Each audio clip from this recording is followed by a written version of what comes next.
Okay, this is part 2 of state violence. This is the last section for institutional. We left off, I believe, with assassination programs. We've covered genocide, along with these state-sponsored assassinations or assassination attempts. There was this case of a Russian KGB officer who had fled Russia. He was given political asylum in the UK in 2006. He was killed from a poisoning, radiation poisoning. In his deathbed accusations, he had said that the Russian President Vladimir Putin was behind it. It received a lot of coverage. Here recently, if you've been following the news, and I'll post links to these stories in case anyone is interested in using any of these for case studies. The gentleman and his daughter similarly had been previous Russian spies. Both were poisoned. I believe they both survived, and then there was, I think there was just another one a couple of weeks ago.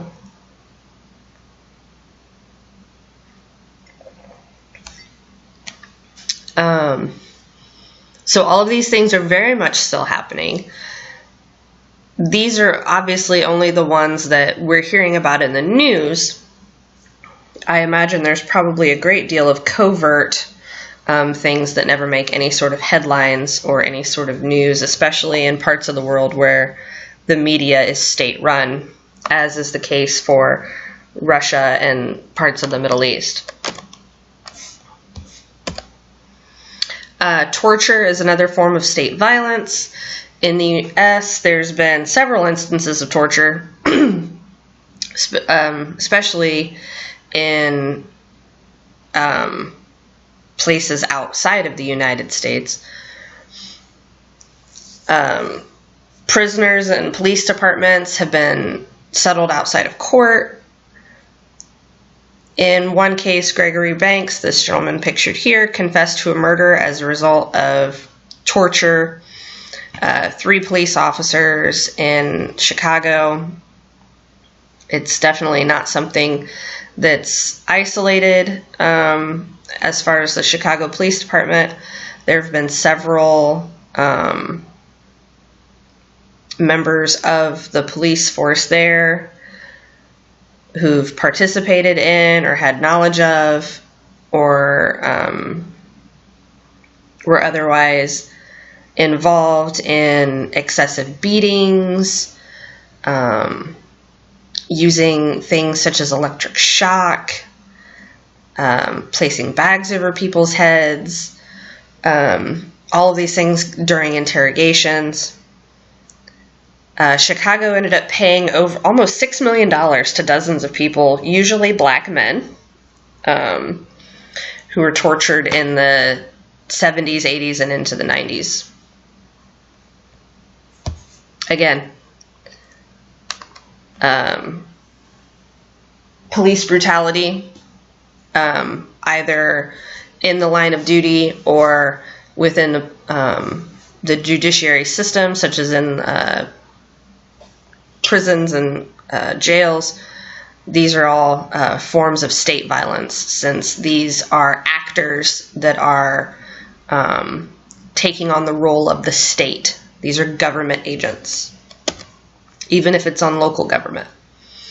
Not only has the U.S. been involved in acts of torture stateside, but through training programs, military, police, etc., the use of torture is kind of part of the curriculum where we teach people how to do it.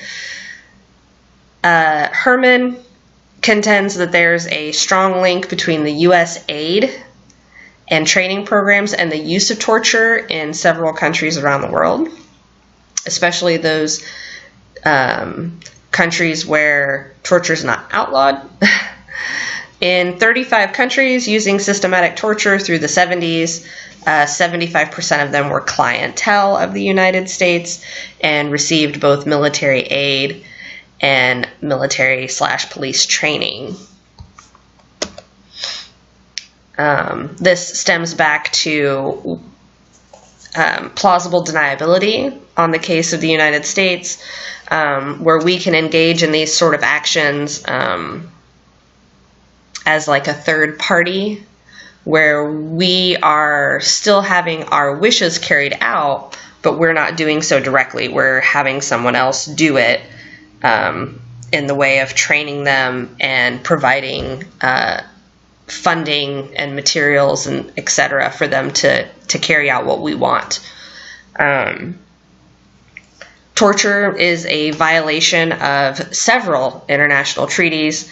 The UN Convention on Torture was signed by the U.S. It's also a violation of U.S. law.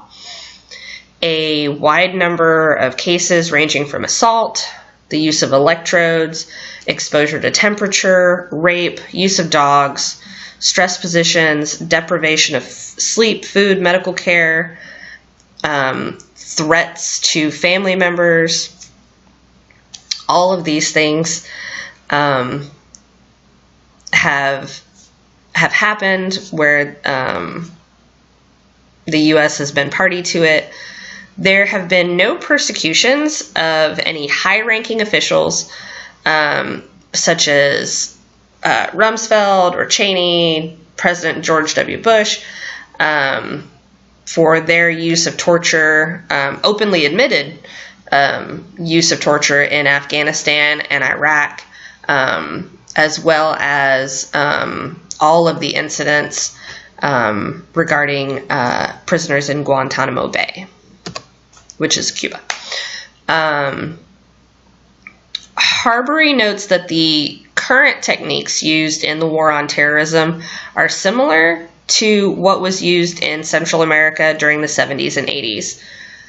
Obviously not just by us. Use of torture as an instrument of terror and as a part of conquest can be traced back to the war in the Philippines. They had this quote-unquote water cure, which is waterboarding.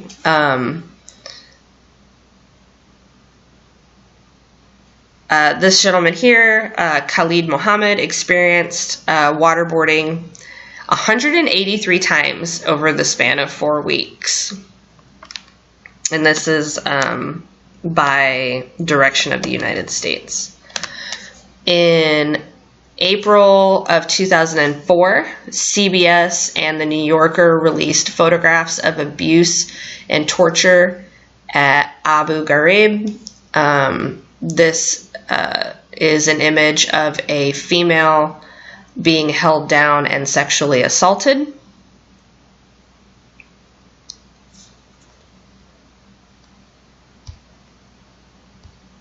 This was during the George W. Bush presidency. As these images were spread, it was said, well, this isn't the way things are done. This isn't the institution that's the problem. It's just a few quote-unquote bad apples who are taking things too far. Criminologists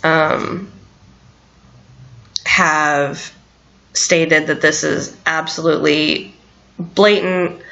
It's a violation of international and domestic law, state crime.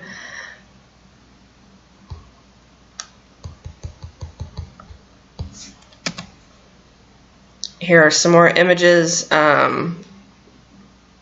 of people who I will remind everyone were not given lawyers, were oftentimes held for months and or years without any formal charges, oftentimes no evidence of crime outside of suspect or knowing someone who they thought was a bad person. Here's some more images from Abu Ghraib.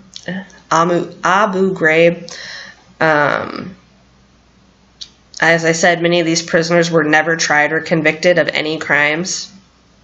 You can see here the use of dogs, the use of stress positions, humiliation. A lot of times, these humiliating poses were photographed as trophies for the soldiers involved.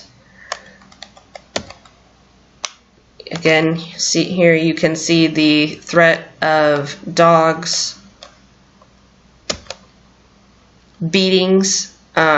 This gentleman here in the green gloves is a soldier. As you can see, these prisoners are bound and their heads are covered and they're being beaten. This gentleman is in a stress position and being sat on by a soldier who, obviously this would be considered a trophy picture.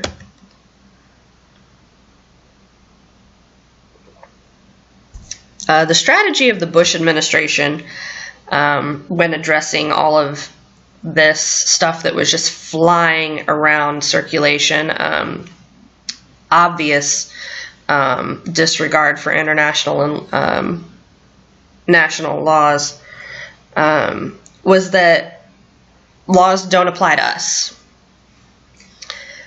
The war on terror, the part of presidential power,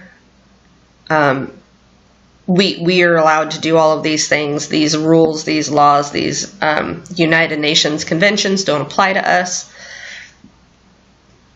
They redefine torture, stating that the level of pain would have to be equivalent to cause serious injury, and that nothing they were doing was causing serious injury, even though it was extremely mentally and emotionally damaging. They would also hide prisoners. They would be moved around to various locations, or they would be hidden whenever human rights people would come in. Flat out denial, just saying we don't do that. And then there was also the occasional change to U.S. law, which allowed this to happen. Human experimentation is another form of state violence. The most obvious case of this was conducted in Nazi Germany at various concentration camps, where medical doctors would pretty much use the people within the camps as guinea pigs. In one camp alone, more than 50,000 people died. This obviously was not isolated to just one or two camps. It was done at several. In more recent times, there have been some cases of experimentation by other governments, including the United States. Probably the most famous or infamous case in the United States involved the Tuskegee experiment. This is where the U.S. Public Health Service went down to southern states, including Alabama, where Tuskegee is, and they purposefully gave the black population syphilis under the guise that they were giving vitamins or various medical treatments, when in fact they were purposefully giving them a life-threatening and debilitating disease, and then simply watching and seeing what happened. It lasted 40 years and affected almost 400 residents in this city in Alabama. Keep in mind, syphilis is extremely contagious. So these 400 men spread this disease to their spouses, their mistresses, their girlfriends, their children.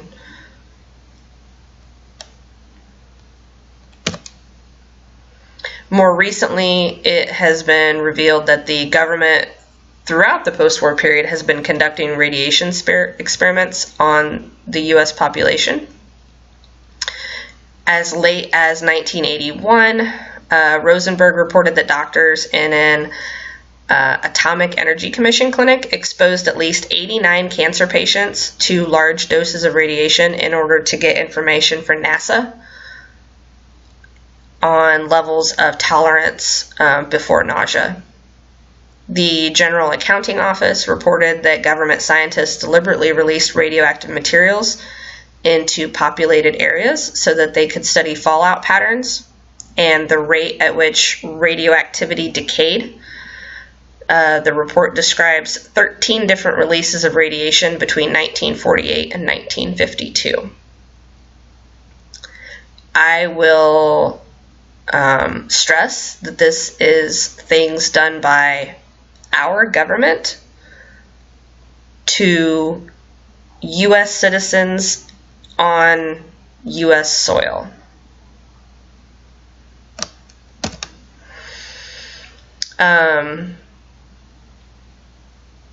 Blackjacketing, bogus mail, and black propaganda campaigns.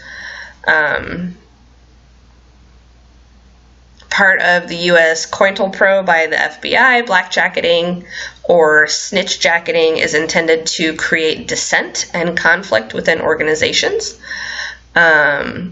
Churchill and Wall indicate that the purpose of such tactics was to develop suspicion of jacketed individuals and sow dissension in the targeted group's ranks. They maintain that this was a very common strategy used by the FBI to disrupt organizations. What this does is they would either place undercover agents within organizations or spread rumors around the possibility that there are undercover agents within these organizations. And their role is to create disruption between these organizations and within these organizations to make them less powerful and to make them less credible, cause negative media coverage through starting fights, making outlandish comments, stuff like that. The agent provocateurs, this is another strategy. It's an indirect form of violence, the use of agents. An agent provocateur is an agent of a law enforcement who is placed in a group targeted. So as I said, these are people who they will take a person and place them in an organization that is making the government look bad or is attempting to change laws or dissuade public opinion about something. So they will insert this person into this organization, and then that person will try to persuade leadership to engage in activities that allow that organization to then be targeted by law enforcement. Then the person, once this is planned, will go back and tell the government, hey, we're planning on doing this on this day. Well, then it gets interrupted, and then all of these people then get arrested. So it's spying on your own citizens.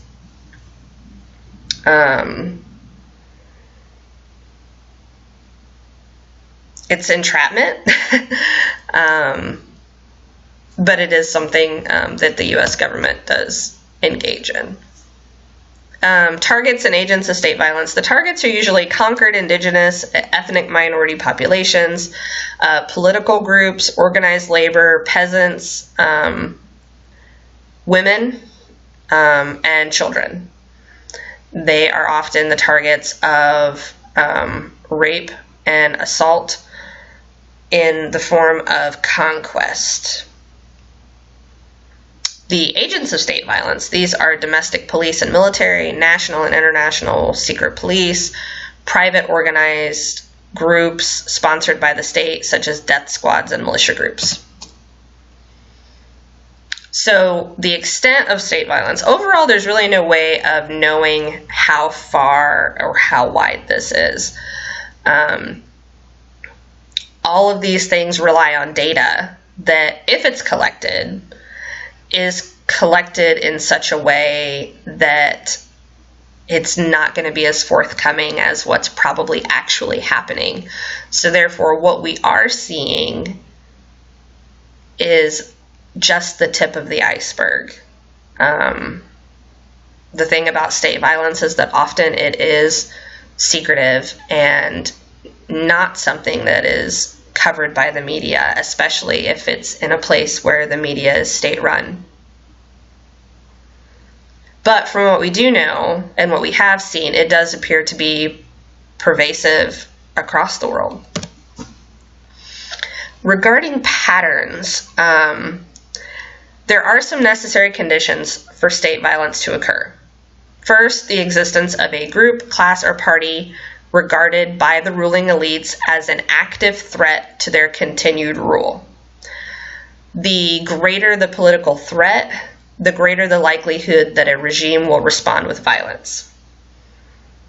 Another condition concerns the degree of popular support for those who challenge that regime. If the challengers of the state also rely on violence, this increases the likelihood that the state will use violence to counter that. The characteristics of the state and political traditions probably are more important than immediate considerations in the calculating of terror. Weak regimes are more likely to use violence than strong regimes are. Strong regimes have other avenues to use, such as soft power.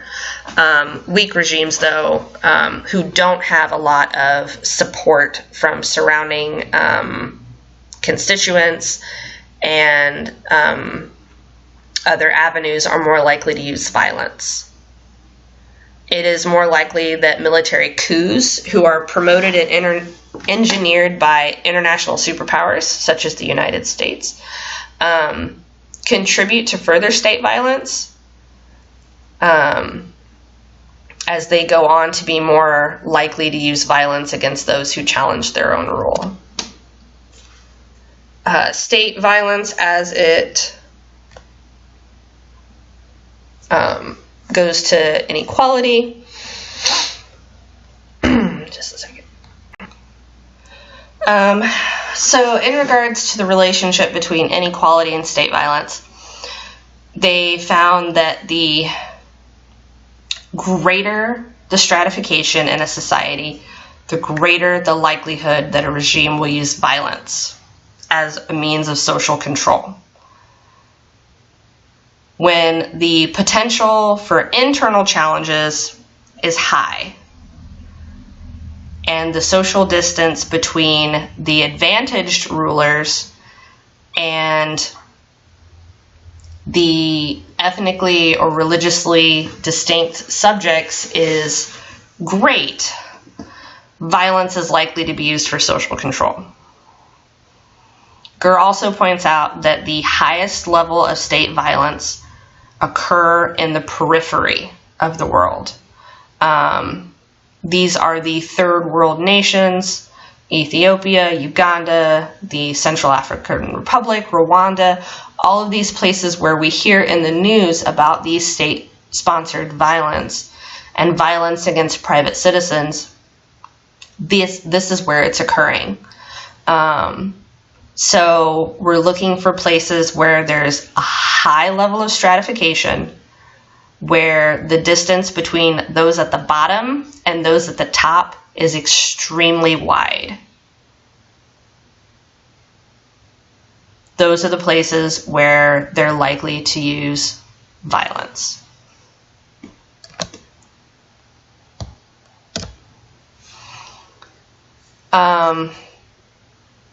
Some of the examples may be exceptions. When we look at the levels of state violence in Latin America, the U.S. has played an important role in supporting and assisting state violence to suppress the dissent and maintain stability.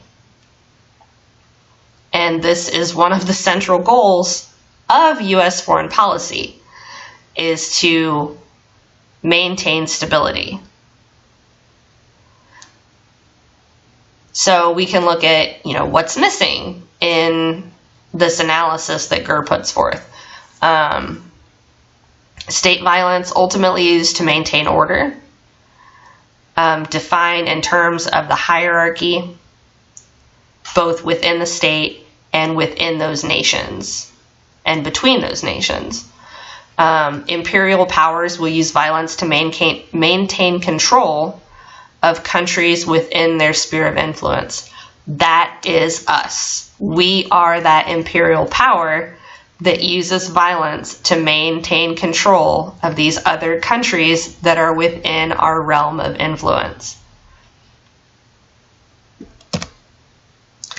Nations that are themselves highly stratified internally, and are positioned in either dominated or exploited locations are more likely to suffer from higher levels of state violence than nations that have lower levels of inequality and are positioned in a higher level of the world state.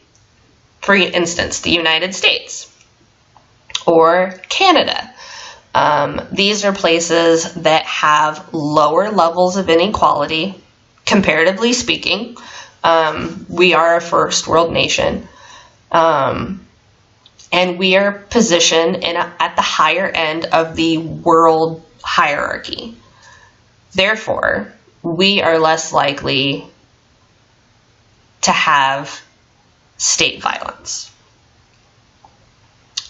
Other countries, such as those third world nations that we just talked about, where they're highly stratified, they are in positions to be exploited by other countries, such as the United States, are going to have a lot more state violence.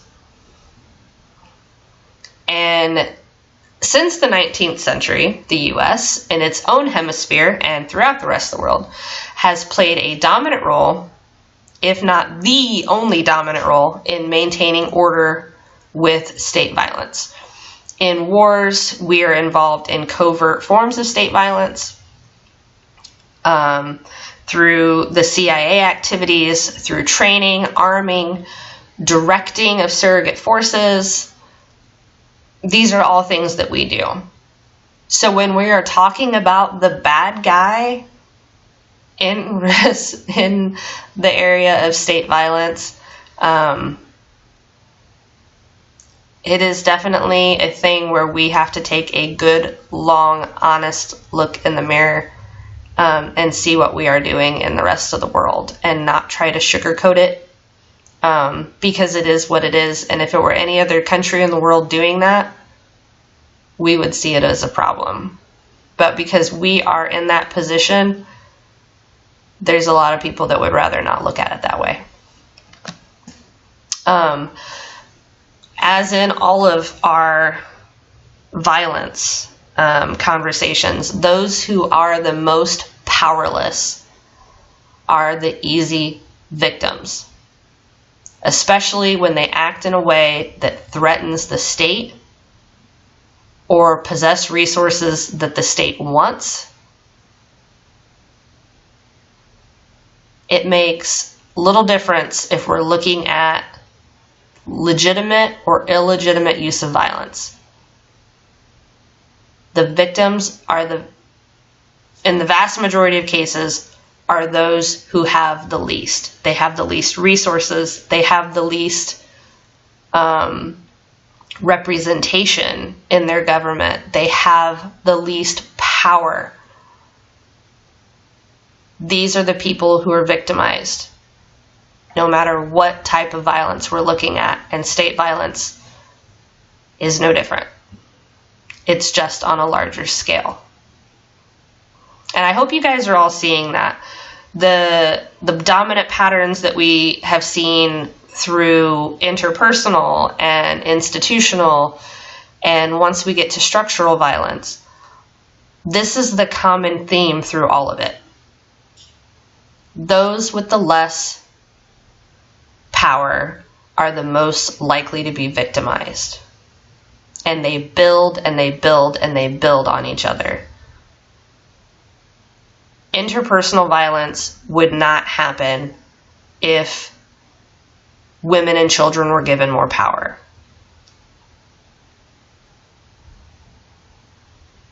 And that just goes up as we look at these ethnic groups, as we look at the poor, as we look at minority, as we look at gender.